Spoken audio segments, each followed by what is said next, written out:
Hey, I have been writing a book for the last few months and it has been an interesting process so far. Just for some context, I was made redundant back in October 2024, so it's a good 5 months now. And since I've always enjoyed writing, I decided to try and make a go of writing a book while I had this time. I studied creative writing when I was at university and I've just always loved writing. I have written sort of short books before. In fact, there's one here that my friend had printed for me. I've never had it published or self-published because it's not good. I wrote it when I was fresh out of university and it has not been edited at all. It is not good, but it's a nice reminder that I can finish things. Anyway, this time I did actually think, okay, I want to spend this time wisely and I want to write a book.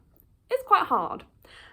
So these are 5 things that I've learned about writing a book through trial and error that hopefully you'll find interesting, and it might save you a bit of time and keep you from making the same mistakes I did. So if I look down, it's because I'm looking at my notes.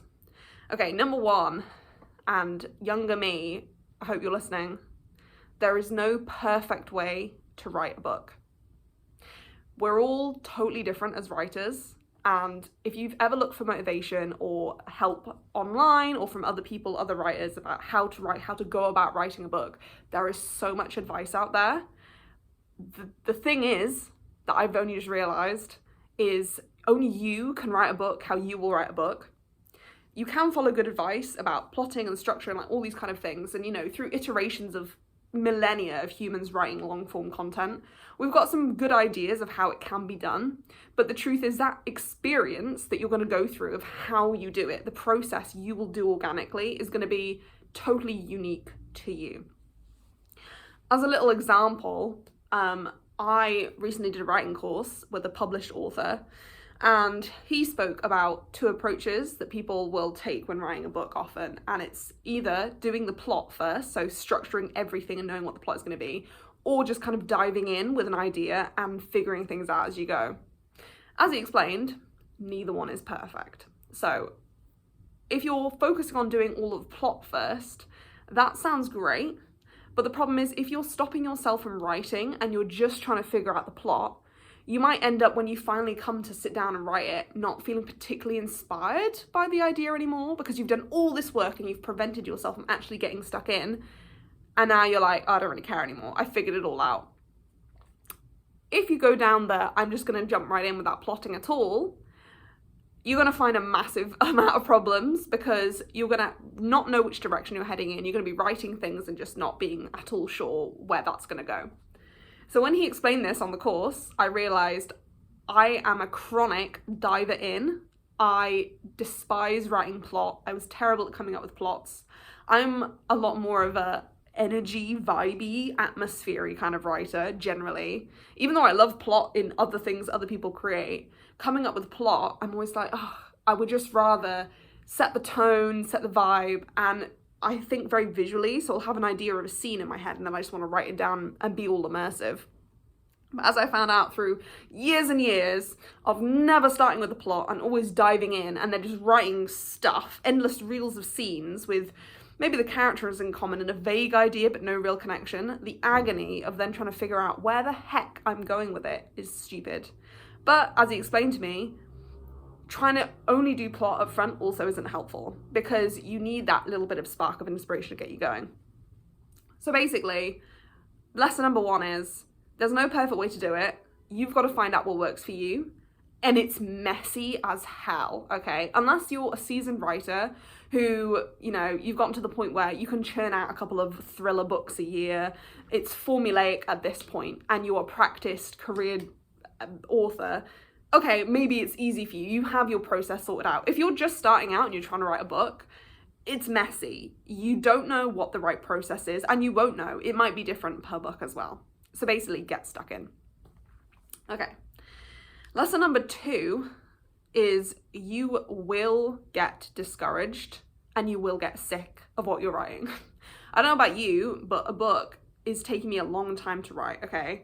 Initially, I had this great idea that, it's just going to be a few months if I can really structure and schedule everything. Haha. Books take months, years, a long time to write, okay? You will naturally get discouraged over time. Even if this is the idea of your life and it's the best idea you've ever had and you love this idea, you will go through seasons when you hate the idea, when you're sick of it, when you're bored of it, when you get stuck and you don't know which direction to go in, and you naturally think, oh, I'm throwing it in the bin, I'm gonna throw it in the bin.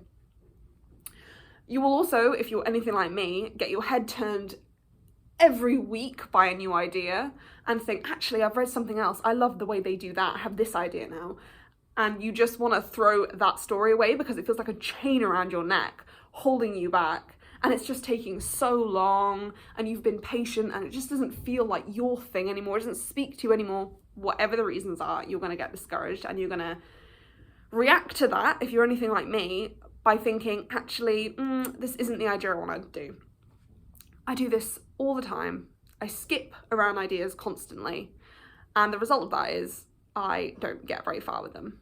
So, as a very recent example, when I was made redundant, I started work on a novel, and I lasted 3 months, and I wrote about 30,000 words of a first draft, and then I was like, nah, I don't like this anymore. It's too hard, I'm gonna go do something else. And I have been working on that book since the start of January. It could happen again. I don't want it to happen again. And these lessons are hopefully going to help make sure that that doesn't happen, and I hope it will help you as well.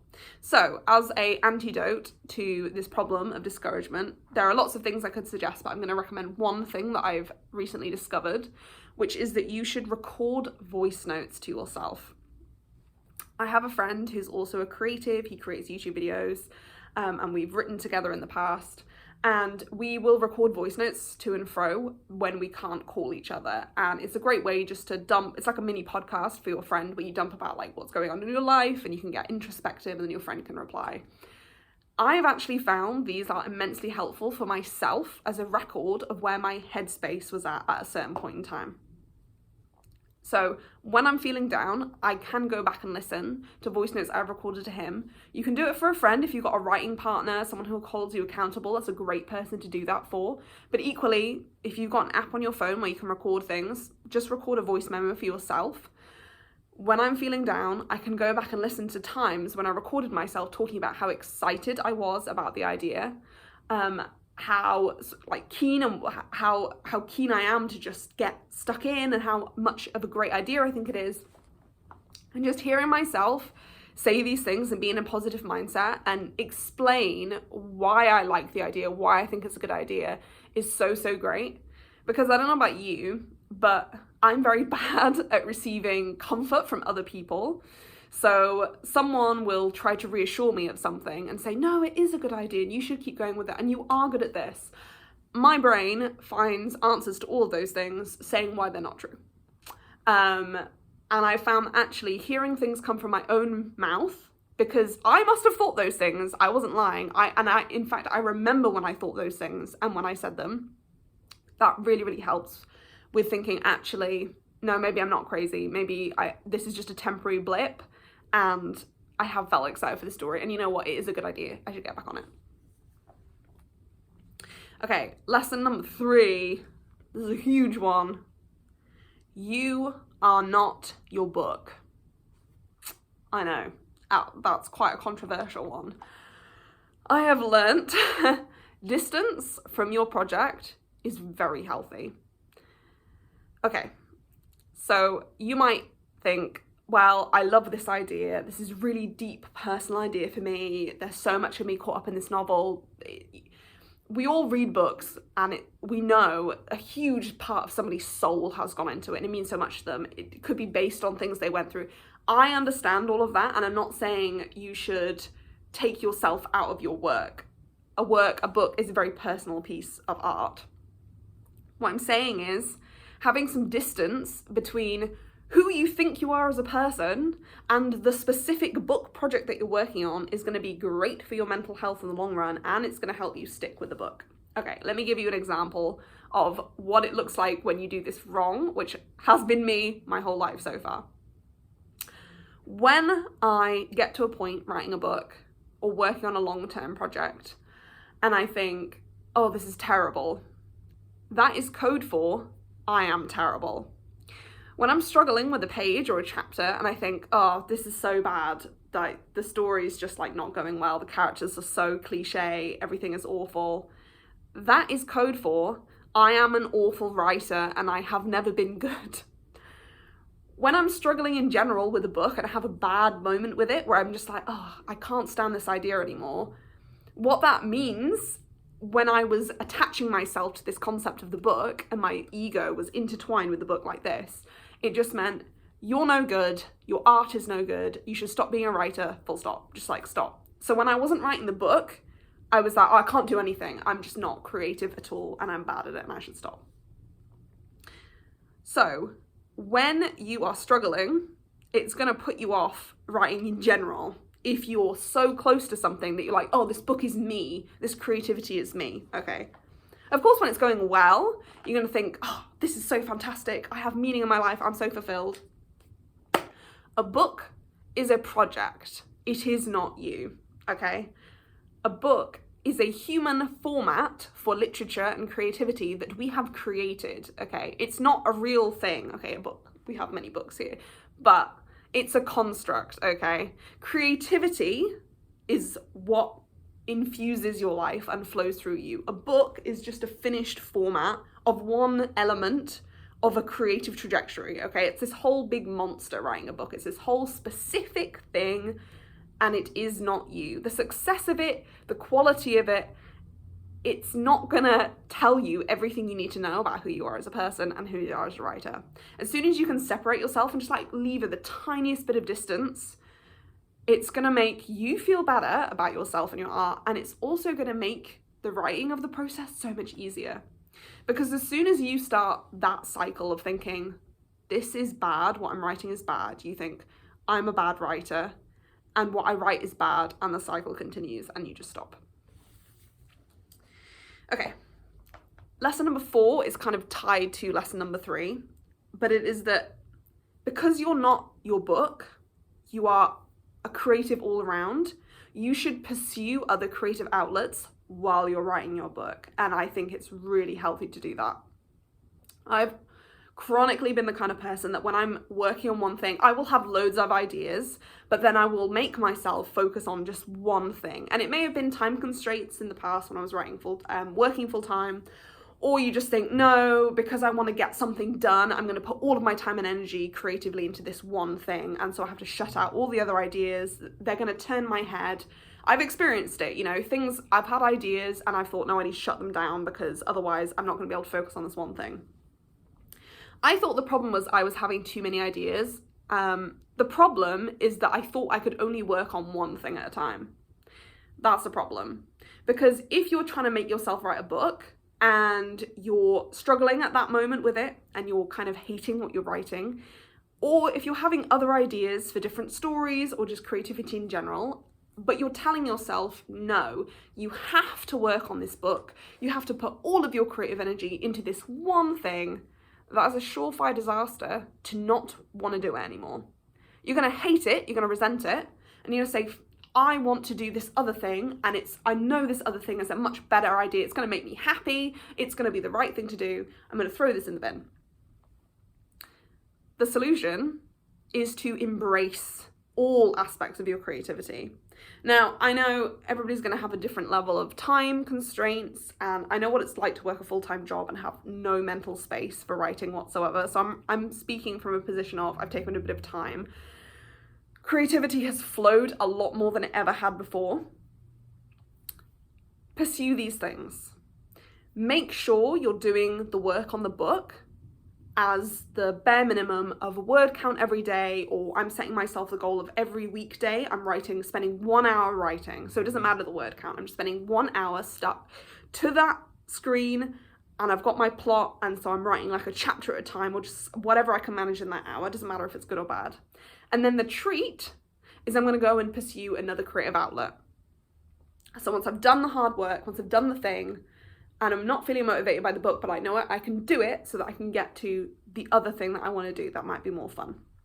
So as an example, I have been looking at competitions, writing competitions, with various deadlines and thinking, okay, well, there's a short story competition.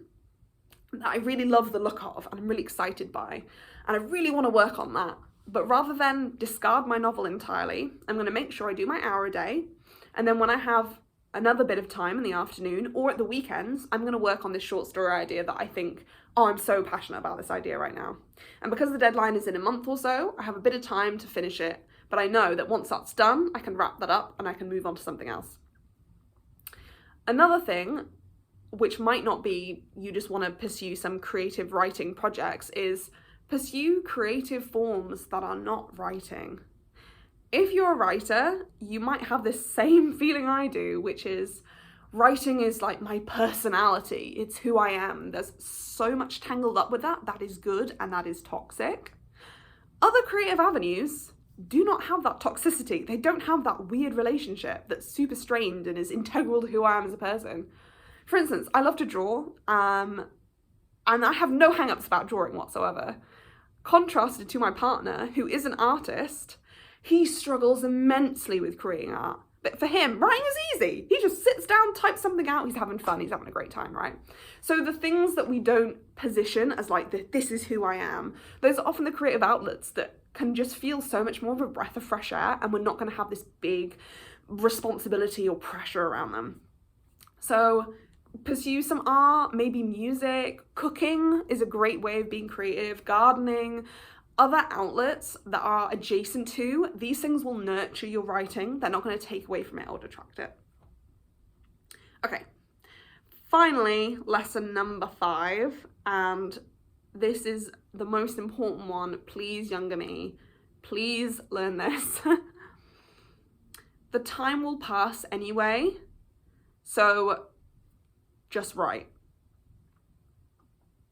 Wouldn't you rather look back in 100 days and see word count on your novel, even if it's bad, than have nothing whatsoever in 100 days? You can edit bad writing. You can't edit writing that doesn't exist. You can't edit nothing. So what does it matter if it's mediocre? What does it matter if you're going slowly? Chip away at it, right? And I've tried to think of it as the same mindset of like exercising, going for a walk. Imagine from this day to 100 days, if you went for a walk every single day compared to not doing that and not getting your steps in, think of the benefits that you would have reaped at the end of that 100 days if you'd have done a walk in the fresh air for an hour every single day. You would feel so much better mentally, you would feel better physically, right? It's the same kind of principle. The time is going to pass anyway, so wouldn't you rather that even if you're miserable right now and you're like, oh, tearing your hair out over this book, and you're just so dissociated from it and you think, oh no, I hate this, it's not me. Okay, but you in 100 days might feel differently. And wouldn't you be so grateful to yourself now if you just stuck at it and created something for your future self to work with? You're going to be so proud of yourself for just creating something and not giving up. Okay, those are my 5 lessons that I've learned about writing a book. I am still learning. I'm still very much in the process of figuring it all out.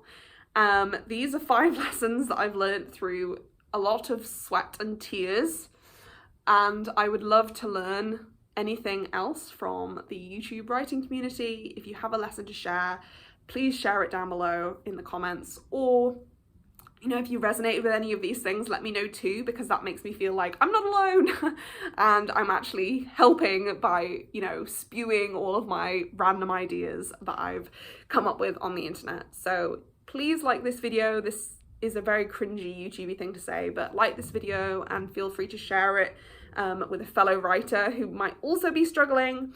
And I hope to see you again soon.